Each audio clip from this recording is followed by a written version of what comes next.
자, 또 한 가지입니다. 자, 위해란 개념이 나옵니다. 자, 위해 개념은 여러분, 자, 포인트가 일단 식품 첨가물 기구 용기 포장에 존재하는 위험 요소를 말합니다. 이때 위험 요소라는 것은 인체 건강을 해치는 요소만을 말한다면 틀려요. 해치거나 또 해칠 우려가 있어도 됩니다. 해칠 우려가 있는 자, 그러한 것을 우리는 위해라고 이야기하는 것이에요. 그래서 위해 개념은 이렇게 정리를 해주시면 될 것 같고요. 자, 영업입니다. 자, 영업의 개념이죠.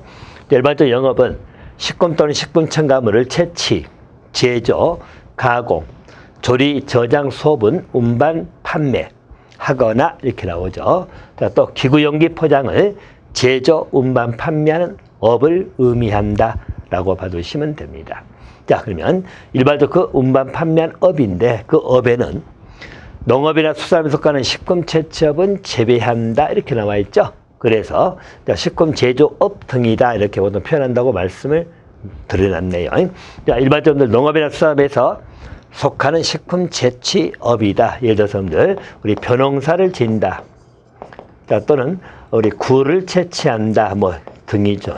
자, 이런 것들은 영업에 해당되지 않는 거다라고 봐두시면 됩니다. 농업수산업에 속하는 식품 채취업은 제외입니다. 이렇게 봐두시고요. 자, 또 한 가지 영업 개념에는 공유주방을 운영하는 업입니다. 자, 공유주방을 운영하는 업, 또 공유주방에서 식품 제조업 등을 영위하는 업을 포함한다고 나와 있죠. 자, 이 운동을 제외라고 하면 틀리다는 이야기죠. 포함입니다. 영업 개념에는 공유주방을 운영하는 업, 또는 공유주방에서 식품 제조업 등을 영위하는 업, 또 영업에 포함이 된다라고 봐두시면 될 것 같고요. 영업의 대상은 식품 또는 식품 첨가물, 또 기구 또는 용기 포장입니다. 그것을 영업이라고 한다라고 봐두시면 되겠네요. 자, 영업자 개념입니다. 자, 영업자는 영업허가 받은 자만을 의미한다면 그것도 잘못된 지문이에요. 자, 영업허가를 받은 자도 있죠. 또 영업신고를 한 자도 영업자에 들어갈 것이고 또 등록을 한 자죠. 자, 이런 자를 포함해서 영업자라고 이야기하는 것이에요.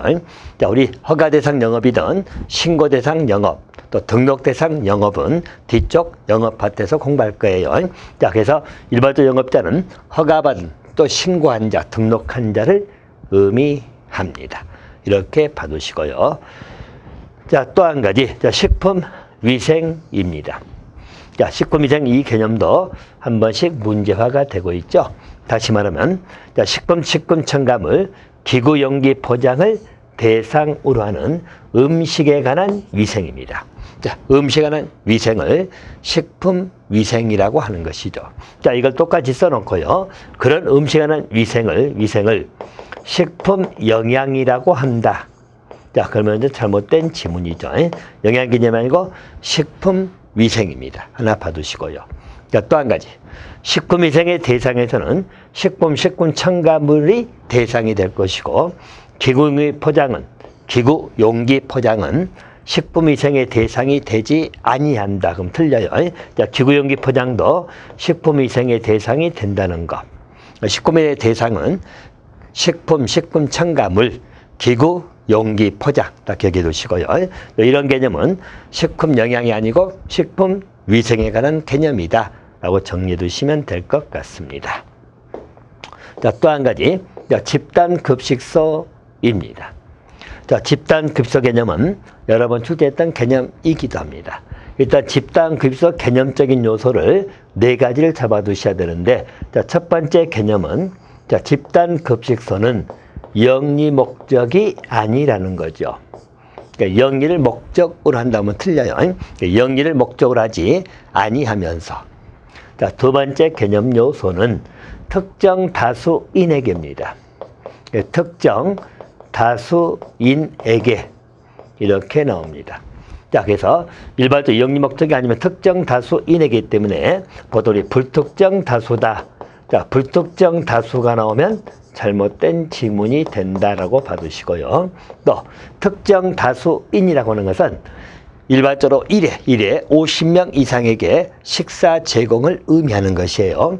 그래서 특정 다수는 1회 50명 이상은 돼야 된다라는 것을 기억해 주시면 되겠고요. 자, 세 번째 개념 요소는 자, 계속적으로 음식을 공급하는 겁니다. 그러니까 계속해서 음식물을 공급한다. 자, 따라서 여기도 틀리게 나오는 것은 보통 이례적으로 음식물을 공급한다.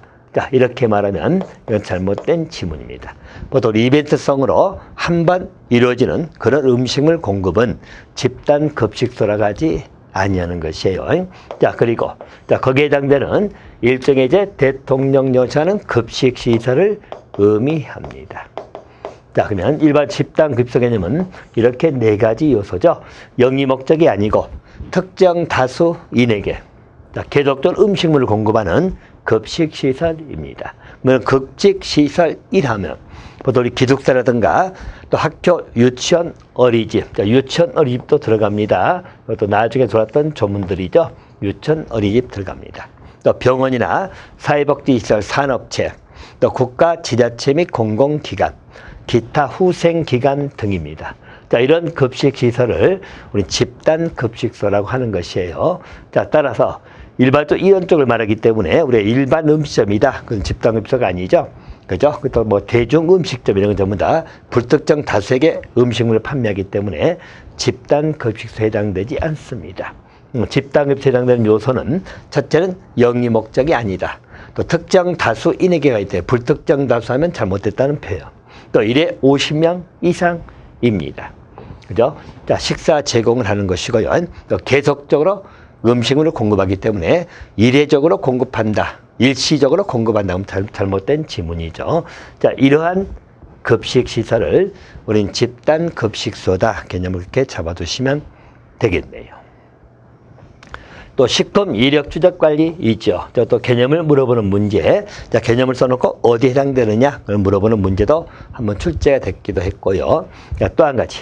자, 우리 19년도 시험에서는 또 가로 이렇게 나왔죠. 자, 식품 이력 추적 관리는 식품을 제조 가공 단계입니다. 자, 제조 가공 단계부터 판매 단계까지죠. 판매 단계까지 각 단계별로 정보를 기록 관리를 하는 것이죠. 자, 그 목적이 뭐냐면, 자, 안전성 등의 문제가 발생했죠. 자, 문제 발생하면 해결 조치를 취해야 되는데, 그러기 위해서는 그 식품을 추적해서 원인 규명이 돼야 되겠죠. 그래서 원인을 규명함으로써 필요한 조치를 할 수 있도록 관리를 하는 것이죠. 자, 이런 것을 뭐라고 할 거냐? 식품 이력 추적 관리다. 개념을 이렇게 잡아두시면 되겠다. 그래서 제조 가공 단계입니다. 자, 그때부터 판매 단계까지입니다. 19년도 가로넣기 한번 나온 적이 있고요. 자, 그리고 각 단계별로 정보를 기록 관리하여 가서 식품 안전성 등의 문제가 발생할 경우 그 식품을 추적하여 원인을 찾아내겠다는 의미죠. 원인을 찾게 되면 해결, 필요한 조치를 할 수 있도록 그런 관리하는 것을 이력 추적 관리다라고 봐두시면 되겠네요. 자, 식중독 개념입니다. 여기는 딱 두 가지 질환 요소만 잘 받으시면 돼요. 자, 식중독이라면 자, 식품 섭취로 인체 위한 미생물 또는 유독물질이죠. 발생하였거나 발생한 걸로 판단되는 자, 감염성 질환 또는 독소형 질환입니다. 자, 두 가지 개념 요소 받으시면 돼요. 일반적 식중독은 감염성 또는 독소형 질환 이렇게 개념을 잡아두시면 되겠고요. 자, 집단급식소에서 식단입니다. 자, 이분들 여러분, 19년 시험에서 한번 물어봤죠? 식단이란 말은 급식 계획서를 말하는 것이에요. 자, 대신 이제 급식 계획서지만 고려 대상을 하나 정적 기억해 놓으시면 됩니다. 다시 말하면, 자, 급식 대상 집단의 영양 섭취 기준에 따라서, 자, 일단 고려 사항이 음식명, 식재료, 영양 성분, 조리 방법, 조리 인력도 들어간다는 거. 그렇죠? 이것을 고려해가지고 작성한 급식 계획서를 집단 급식서 식단이다. 개념을 이렇게 잡아두시면 돼요. 예, 그래서 식단 작성에서 고려사항, 자, 고려사항, 음식명, 식재료, 영양 성분, 조리 방법, 조리 인력 5가지 봐두시면 되겠다. 자, 이것을 집단 급식소에서 식단이다. 이 개념으로 봐주시면 될 것 같네요. 자, 그래서 2조 용어에 관한 테마들은 각 파트별로 다 문제가 다뤄졌던 테마이기 때문에 특징 요소를 잘 기억해 두시면 될 것 같습니다.